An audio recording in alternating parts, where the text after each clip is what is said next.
Assalamualaikum guys, I hope you all are well. So welcome back to my channel. So guys, आज जो हमारी video है इसमें हम वाइवा के इम्पॉर्टेंट क्वेश्चंस को डिस्कस करना चाहते हैं. One of the most important questions ये है कि जब भी हम वाइवा के लिए जाते हैं तो कोई भी सिस्टम हो, किसी भी मॉड्यूल का वाइवा हो, कोई भी सेमेस्टर हो, आपसे मेन क्वेश्चंस उस सिस्टम के फंक्शंस पे पूछा जाता है. तो अगर हम लोग यूनिनरी सिस्टम की बात कर रहे हैं तो हमें उसके मेन फंक्शंस पता हों. तो as we all know that के यूनिनरी सिस्टम के मेजर पार्ट्स क्या क्या होते हैं.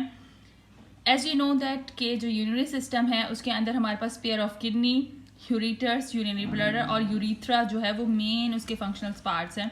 These are the main parts of urinary system. So starting back to the point. So guys, हमारा जो मेन यहाँ पे पर्पस है वो किडनी के फंक्शंस पे है कि किडनी किस तरीके से अपना रोल प्ले करती है.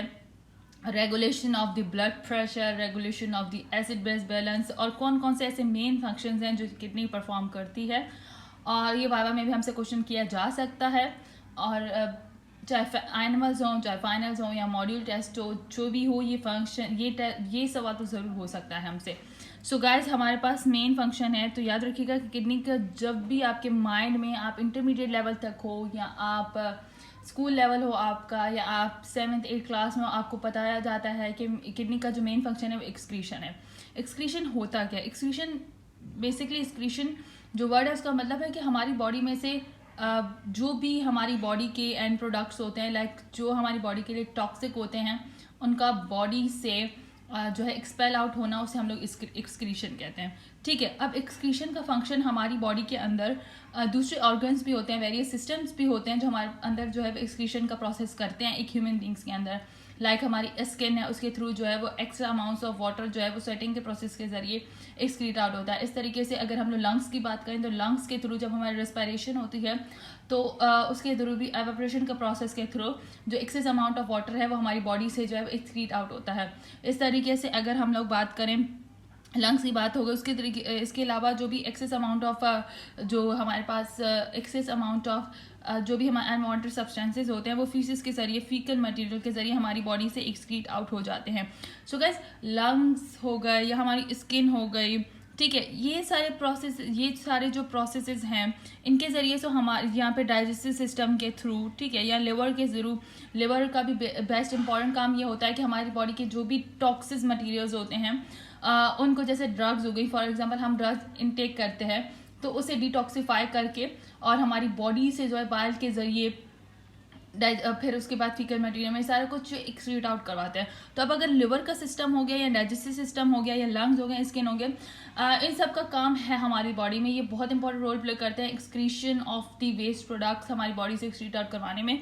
लेकिन गाइस याद रखिएगा कि इन सब के अलावा जो मेजर फंक्शन होता है वो किडनी परफॉर्म करती है.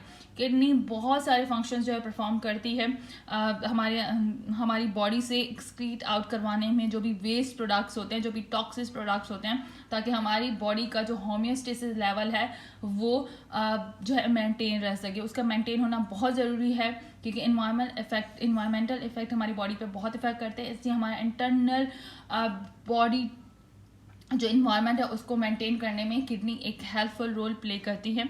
सो अब हम लोग किडनी के फंक्शंस के ऊपर चलते हैं. सो किडनी का जो मेन फंक्शन है, like if I am talking about the kidneys major function, तो जो किडनी का मेन फंक्शन है वो है रोल इन होम्योस्टेसिस. किडनी जो है वो होम्योस्टेसिस में हमारा रोल प्ले करती है. उसके अलावा हेमेटोपोइटिक फंक्शन जो होते हैं, जो हमारे पास इरेथ्रोपाइट्स या थ्रोम्बोपाइट्स होते हैं, उनकी इरेथ्रोसाइट्स या थ्रोम्बोपाइट्स या थ्रोम्बोसाइट्स होते हैं, उनकी प्रोडक्शन में जो है वो किडनी हेल्पफुल होती है. उसके अलावा एंडोक्राइन फंक्शन किडनी जो है वो परफॉर्म करती है, रेगुलेशन करती है, ब्लड प्रेशर की रेगुलेशन करती है, हमारे पास ब्लड प्रेशर की, ब्लड कैल्शियम की. तो ये सारे रेगुलेटरी फंक्शन जो है वो किडनी के होते हैं. अगर हम लोग होम्योस्टेसिस की बात करें तो किडनी किस तरीके से मेंटेन करती है. गाइस, होम्योस्टेसिस को मेंटेन करने के लिए किडनी को बहुत सारे फंक्शन करने पड़ते हैं. लाइक मेन फंक्शन जो किडनी का होता है वो यूरिन की फॉर्मेशन होती है. As we all know that कि यूरिन की फॉर्मेशन 3 प्रोसेस से होती है. लाइक हमारे पास 3 प्रोसेसेस, डिफरेंट 3 प्रोसेसेस होते हैं जिनके थ्रू यूरिन जो है वो फॉर्म होता है, जो आगे की वीडियोस में आपको बताया जाएगा कि कौन से प्रोसेस होते हैं जिनके ज़रिए यूरिन की जो है वो फॉर्मेशन होती है. यहाँ पे मैं जस्ट उनके नाम ले लेती हूँ. लाइक फर्स्ट प्रोसेस होता है ग्लोमेरुलर फिल्ट्रेशन, देन हमारे पास tubular reabsorption and tubular secretion. ये 3 मेजर प्रोसेस हैं जिनके जरिए यूरिन की फॉर्मेशन होती है. और इन सब प्रोसेसेस को, यूरिन की फॉर्मेशन को, रेगुलेशन को, कंसंट्रेटेड यूरिन को, डाइल्यूटेड यूरिन को, acid base balance, maintenance of ions, sodium reabsorption, इस तरीके के जो भी रीनल मॉड्यूल से रिलेटेड क्वेश्चंस हैं उन सब को फर्दर वीडियो लेक्चर्स में डिस्कस किया जाएगा. So now come back to the point. जो हमारा मेन पॉइंट है कि किडनी जो है वो यूरिन की फॉर्मेशन करवाती है. सो गाइस, जब किडनी यूरिन की फॉर्मेशन करवाती है तो उसके साथ साथ उसे बहुत सारे फंक्शंस, रेगुलेटरी फंक्शंस बॉडी में करने होते हैं. लाइक सबसे मेन फंक्शन होता है वाटर की बैलेंस. लाइक वाटर कंपार्टमेंट जो हमारी बॉडी के हैं, फ्लूइड्स कंपार्टमेंट, उन्हें मेंटेन करवाना किडनी का काम है. ऐसे ना हो कि किडनी यूरिन के फॉर्मेशन के वक्त जो है वो ऐसे काम कर ले कि हमारी बॉडी जो है वो डिहाइड्रेट हो जाए. तो यूरिन को कंसंट्रेटेड यूरिन, जो किडनी को कंसंट्रेटेड यूरिन एक्सक्रीट आउट करना है या डाइल्यूटेड, वो सब कुछ ब्लड जो हमारे पास बॉडी फ्लूइड्स हैं उनकी रेगुलेशन पे होगा. देन उसके बाद हमारे पास होता है मेंटेनेंस ऑफ वाटर तो हो गई. उसके बाद मेंटेनेंस और हमारे पास वेस्ट प्रोडक्ट्स, जो भी हमारे पास बॉडी से वेस्ट प्रोडक्ट्स हैं वो कौन कौन से एक्सक्रीट आउट करने हैं, वो भी किडनी का ही काम होता है. इसके अलावा maintenance of electrolytes, like electrolytes जो होती है उनकी मेंटेनेंस भी जो है वो हमारी किडनी करती है. लाइक जब यूरिन की फॉर्मेशन हो रही होती है तो कौन से इलेक्ट्रोलाइट्स को हमारी बॉडी की ज़रूरत है, किन को नहीं है, वो सब कुछ किडनी परफॉर्म करती है. देन उसके बाद एसिड बेस बैलेंस, वो भी किडनी करती है कि कंसंट्रेटेड यूरिन एक्सक्रीट आउट करना है या नहीं करना, या डाइल्यूटेड करना है, किस हमारी बॉडी को उस वक्त कौन से यूरिन की ज़रूरत है, वो सारे काम करते हैं. उसके बाद हेमेटोपोइटिक फंक्शन, लाइक कि एरिथ्रोसाइट्स और थ्रोम्बोसाइट के प्रोडक्शन का काम भी हेमेटोपोइटिक जो फंक्शन होता है वो भी किडनी परफॉर्म करती है. लाइक ये हमारे पास 2 हार्मोन जो है वो सिक्रीट करवाएगी, जिसकी वजह से हमारे पास एरिथ्रोसाइट्स और हमारे पास थ्रोम्बोसाइट की प्रोडक्शन होगी. फॉर एग्जांपल, अगर उसे एरिथ्रोसाइट्स प्रोड्यूस करने हैं तो वो किसे सिक्रीट करेगी, एरिथ्रोपोइटिन को. और अगर उसे थ्रोम्बोसाइट्स सिक्रीट करने हैं तो किसकी प्रोडक्शन करवाएगी, थ्रोम्बोपोइटिन. इसके साथ साथ गाइस एंडोक्राइन फंक्शन जो होते हैं वो किडनी परफॉर्म करती है, which are the main important functions. Like वही कोई कुछ हार्मोन्स होते हैं, हार्मोनल सब्सटेंसेस होते हैं जो किडनी इटसेल्फ भी जो है वो सिक्रीट करती है. उसमें थ्रोम्बोपोइटिन है जो हम लोगों ने डिस्कस कर लिया. थ्रोम्बोपोइटिन के अलावा एरिथ्रोपोइटिन है, रेनाइन है. It is the most important, क्योंकि रेनाइन एंजियोटेंसिन सिस्टम यूरिनरी मॉड्यूल का बहुत इंपॉर्टेंट सिस्टम है जिसे हम लोग फर्दर लेक्चर्स में डिस्कस करेंगे. उसके अलावा कैल्सिट्रायोल, इट्स मेन के activation of the vitamin D भी किडनी का फंक्शन है. लाइक 125 डाइहाइड्रोऑक्सी कॉल कैल्सिफेरॉल, इसे भी ये सिक्रीट करवाती है. उसके बाद prostaglandin and renin, these are the very important functions, क्योंकि हम लोग जस्टाग्लैंडिनरी अपरेटर्स करते हैं, उसमें मैक्युलर डेंसा करते हैं, तो वहाँ पे इनके रोल को डिस्क्राइब किया जाएगा. होपफुली वो भी मेरे लेक्चर्स अपलोड हो जाएंगे तो उनमें आपको पता चलेगा कि मैं किस चीज़ की बात कर रही हूँ.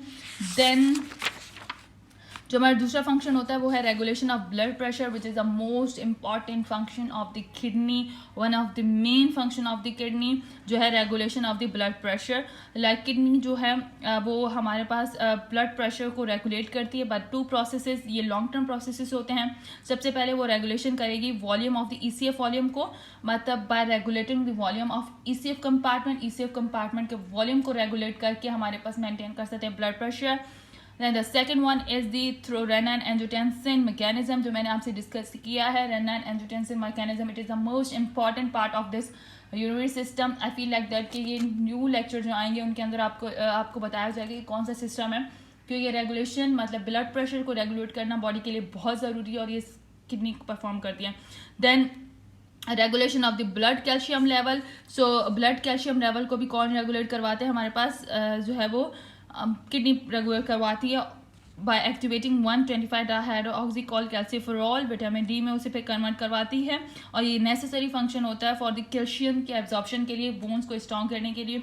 सो ये सारे फंक्शन जो है वो किडनी परफॉर्म करवाती है. अगर मैं कॉल कैल्सिफेरॉल की बात करती हूँ, विटामिन डी की बात करती हूँ, तो ये एक बहुत ही इंटरेस्टिंग मैकेनिज्म है जो मैं आगे भी डिस्कस करूँगी. बायोकेमिस्ट्री पॉइंट ऑफ व्यू से it is a very important and I feel like that very interesting concept जो मेरी फर्दर वीडियोज़ में भी आएगा.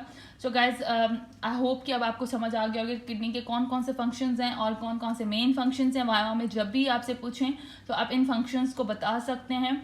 आई फील कि आप लोगों के लिए ये लेक्चर बहुत हेल्पफुल रहेगा. सो गाइज नेक्स्ट वीडियो तक के लिए अल्लाह हाफिज़.